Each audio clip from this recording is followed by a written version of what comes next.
Debemos analizar ahora lo que se denomina la tutela legal del crédito, es decir, los derechos del acreedor. La ley, para proteger debidamente el cumplimiento de las obligaciones, consagra el principio de responsabilidad patrimonial deudor, con arreglo al cual el patrimonio del deudor constituye la garantía genérica del derecho de crédito cuando la prestación debida no es espontáneamente realizada. Eso, ya lo sabemos, está previsto en el artículo 981 del Código Civil, al disponer que todos los bienes que constituyen el patrimonio de una persona responden al pago de sus deudas.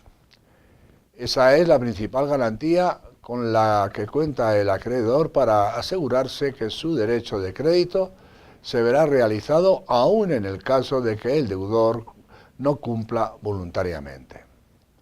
Sin embargo, esta garantía puede no ser suficiente, pues es posible que el deudor llegue a encontrarse en una situación de insolvencia que impida al acreedor dirigirse contra todos sus bienes. Por eso existen otros mecanismos que tienden a reforzar la posición del acreedor. Algunos vienen establecidos directamente por la ley, mientras que otros pueden ser pactados por las partes a través de un convenio. Entre estos últimos tienen una especial importancia en derecho privado los derechos de garantía, tanto personales, fianza, aval y endoso, como reales, garantía mobiliaria, prenda y garantía hipotecaria. También la garantía fiduciaria y el seguro de caución, así como la cláusula penal y las arras, sistemas de protección que exceden de los objetivos de estudio en la teoría general de las obligaciones civiles, bien por su naturaleza real o bien por su carácter estrictamente contractual, correspondiendo su análisis a esas disciplinas. Es por ello que ahora, finalizando el ciclo de las obligaciones civiles, procedamos a realizar un breve análisis de aquellos medios de protección cuya fuente en lo que nos atañe es la ley, es decir, que están previstos en el Código Civil y que por tal motivo no resulta necesario sean incluidos para los interesados en sus convenciones. A estos efectos citaremos como más relevantes los siguientes: la excepción de contrato no cumplido, la pérdida del beneficio del plazo, la acción subrogatoria, la acción pauliana y el derecho de retención. La excepción de contrato no cumplido es un medio que confiere la ley al contratante cumplidor para protegerlo del incumplimiento de su contraparte por aplicación del artículo 692 del Código Civil. En las obligaciones sinalagmáticas, cuando una de las partes demanda a la otra el cumplimiento, sin cumplir u ofrecer simultáneamente el cumplimiento de su propia obligación, el demandado puede oponerse a la reclamación mediante el ejercicio de esta excepción. Para oponerla, el incumplimiento debe ser lo suficientemente grave como para justificar la procedencia de la misma, pues no sería aceptable suspender el propio cumplimiento ante un incumplimiento intrascendente de la otra parte. Los requisitos que generalmente se exigen para la procedencia de la excepción de contrato no cumplido son: 1. Debe tratarse de contratos bilaterales, cuyas obligaciones sean de cumplimiento simultáneo. 2. Que la prestación a cargo de la contraparte no esté cumplida y su incumplimiento sea grave. 3. Que la excepción sea opuesta de buena fe por quien no se encuentra en mora y que cumpla u ofrezca cumplir la prestación que le corresponda.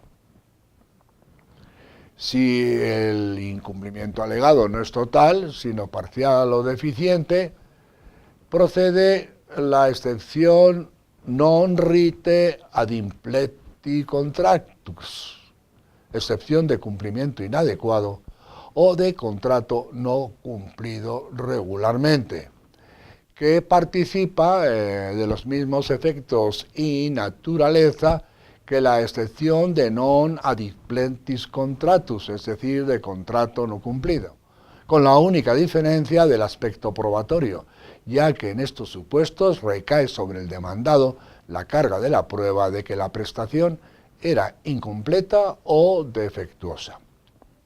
Veamos la pérdida del beneficio del plazo.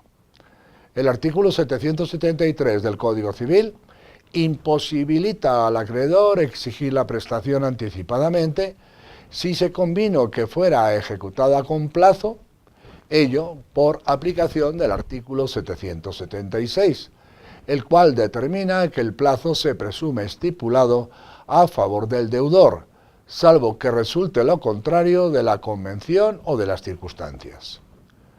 Pero también se dispone en el artículo 777 que al acreedor se le da el derecho de exigir la prestación cuando pierda la confianza en el deudor que por sus actos u omisiones pueda mostrar una imposibilidad de cumplimiento de la prestación debida.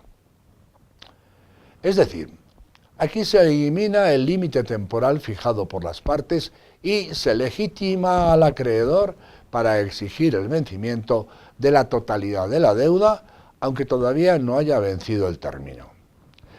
El repetido artículo 777 dispone que el deudor no puede reclamar el beneficio del plazo a menos de garantizar el pago de la deuda cuando se le hubiere declarado insolvente, cuando se han disminuido las seguridades que había dado al acreedor en el contrato o no ha dado las que por convenio o por la ley esté obligado a dar, cuando estando la deuda dividida en varios plazos deja de pagar cualquiera de ellos después de requerido, cuando quiera ausentarse de la República sin dejar en ella bienes conocidos y suficientes para responder de todas sus deudas, y por fin cuando el deudor no atendiere debidamente a la conservación de la finca hipotecada para garantía de la deuda.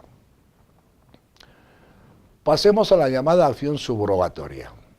La ley, en nuestro caso el Código Civil, en los artículos 715 a 718, permite a los acreedores ejercitar los derechos y acciones que su deudor tenga frente a terceros cuando su pasividad le impida cobrar su propio crédito, y ello mediante el ejercicio de esta acción.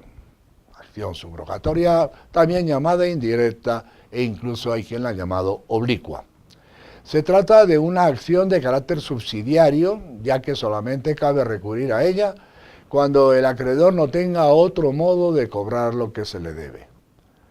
Cuando se ejercitan por esta vía los derechos del deudor, los bienes obtenidos ingresan en el patrimonio de éste y quedan expuestos a la acción de todos sus acreedores, lo que de otra parte puede suponer un grave inconveniente para el acreedor que la ejercita si existen otros acreedores preferentes. El artículo 715 de nuestro Código Civil determina que los acreedores pueden ejercer todos los derechos y acciones del deudor, excepto los que están exclusivamente unidos a la persona. Por ello, y para conseguir una mejor fijación de ideas, podemos formular un concepto definiendo la acción subrogatoria como el recurso que la ley concede al acreedor que no tenga otro medio de hacer efectivo su crédito para ejercitar los derechos y acciones no utilizados por el deudor cuando estos no sean inherentes a la persona de ese deudor. como requisitos necesarios para el ejercicio de la acción subrogatoria, a tenor de los citados artículos, citaremos 7 requisitos. El primero, que quien intente hacerla valer ostente legítimamente el carácter de acreedor. 2. Que el acreedor no pueda realizar su crédito de otra manera. Se trata de una acción típicamente subsidiaria. Si en el patrimonio del deudor hay bienes suficientes para satisfacer al acreedor, falta a éste el interés legítimo para hacer ingresar otros bienes. 3. Que los derechos y acciones que intenta ejercitar el acreedor no sean inherentes a la persona del deudor. Es decir, quedan excluidos aquellos derechos no patrimoniales específicamente personales que nacen y mueren con la persona, como sería el caso de una pensión alimentaria a favor del deudor no cobrada. Contrariamente, sí sería posible ejercitarla en materia hereditaria, según lo dispuesto en el artículo 537 del Código Civil. 4. Que el deudor se sitúe en una marcada abstención frente a los derechos y acciones que le puedan corresponder, rehusándose a ejercitarlos sin que necesariamente concurra mala fe, pues a lo que se atiende es al hecho objetivo de la inacción del titular del crédito y no a criterios subjetivos, cual pudieran ser los del dolo o los de la culpa. 5. Que el crédito de donde el acreedor deriva su derecho sea exigible, es decir, líquido, y que no esté sujeto a plazo o condición. 6. Que el acreedor consiga autorización judicial para ejercitar la acción contra el deudor del deudor, salvo en las situaciones excepcionales a que se refiere el párrafo segundo del artículo 716 del Código Civil, en las que puede el acreedor actuar de plano y sin necesidad de autorización judicial, y aunque la deuda sea condicional o no exigible. 7. Que se notifique al deudor y al tercero la demanda del acreedor, ejercitando la acción oblicua o indirecta. Ello, en primer lugar, en acatamiento del principio general de que nadie puede ser condenado sin haber sido oído y vencido en juicio. En segundo término, para que el deudor no disponga de los derechos y acciones que tenga contra el tercero. Y por último, para que tal tercero no se descargue de su obligación en perjuicio del acreedor demandante. Pasemos al análisis de la acción pauliana o revocatoria. Según la opinión más generalizada, la denominación con la que se conoce, acción pauliana, proviene de su inserción en el derecho romano por un pretor llamado Paulus, aunque este origen no es compartido pacíficamente por los estudiosos del derecho. Es la acción que corresponde a los acreedores para pedir la revocación de los actos dolosos y dañosos realizados por el deudor respecto de su patrimonio y que viene establecida en los artículos 848 y 849 del Código Civil. Se trata con ella de impugnar los actos que el deudor haya realizado en fraude del derecho de sus acreedores. Sobre la impugnación del acto de disposición del deudor en perjuicio del acreedor, entendemos que el acto como tal no nace ineficaz. El artículo 848 establece que el acreedor puede demandar judicialmente que se decrete la ineficacia a su respecto. Es decir, la ineficacia sobreviene cuando se la declara, y ello con carácter retroactivo al momento del perjuicio y hasta la cuantía del mismo. No se decreta la ineficacia por el nacimiento del acto, sino desde el momento en que se llega a la conclusión de que no existe otra posibilidad patrimonial que garantice el derecho del acreedor. Su naturaleza es la de una acción personal y subsidiaria. Es una acción personal ya que no persigue un bien, sino que pretende remediar las consecuencias objetivas de una conducta ilícita, acto personal del deudor y del adquirente que perjudica el derecho de crédito.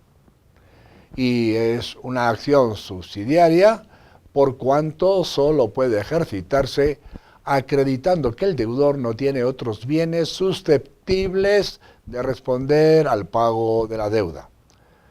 Para que la acción sea estimada por el tribunal, el acreedor debe probar que entre el deudor y el tercero hubo un acuerdo fraudulento.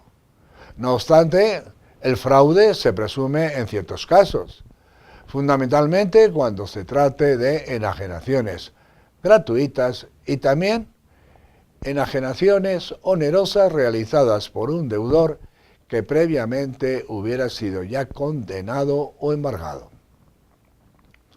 La acción está sometida a un plazo de prescripción de 5 años desde la enajenación, artículo 849, último párrafo del Código Civil.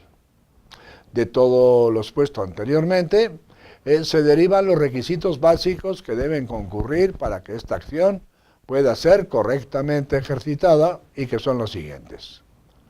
1.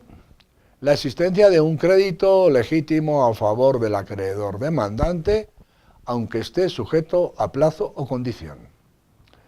2. Que el deudor haya celebrado un acto o contrato posterior que beneficie a un tercero y que sea fraudulento. 3.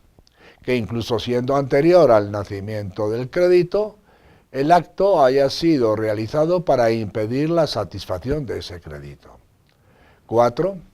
Un perjuicio al acreedor por el acto de disposición del deudor a favor de tercero, sin que exista otra posibilidad legal de índole patrimonial para el acreedor en reparación de dicho perjuicio. 5. Que el tercero adquirente, caso de ser la enajenación onerosa, haya sido cómplice en el fraude.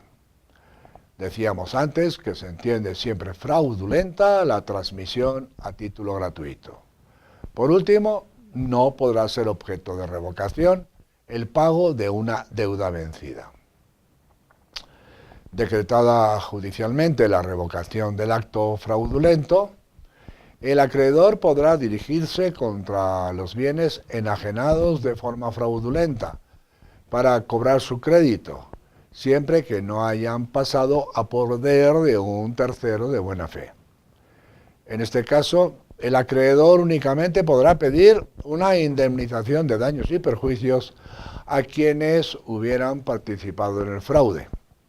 Pasemos seguidamente a examinar el derecho de retención, que según Díez Picazo es la facultad concedida u otorgada por la ley a un acreedor, permitiéndole continuar en la detentación de una cosa más allá del tiempo en que debió entregarla a su deudor, o bien como el derecho del detentador de una cosa a retardar la restitución hasta obtener la satisfacción de un crédito de que es titular. Principalmente el derecho de retención viene otorgado directamente por la ley, y cuando se celebran ciertos contratos en virtud de los cuales una de las partes ha de realizar una obra o servicio respecto a una cosa perteneciente a otra persona, en este caso aplica el derecho. Se trata de un simple medio lícito y voluntario para forzar al deudor a la realización del pago. Y como requisitos fundamentales para su ejercicio podemos plantear los siguientes. 1. La existencia de un crédito cierto, exigible actualmente, del retenedor contra el acreedor de la entrega. En segundo término, la retención de buena fe de una cosa debida. Y finalmente, un cierto vínculo o conexión entre el crédito y la cosa. Un sencillo ejemplo del ejercicio de este derecho es el del depositario, a quien la ley concede derecho de retención de la cosa depositada, en tanto no sean pagados por el depositante los gastos necesarios realizados para la conservación de la cosa. Véase el artículo 1357 del Código Civil.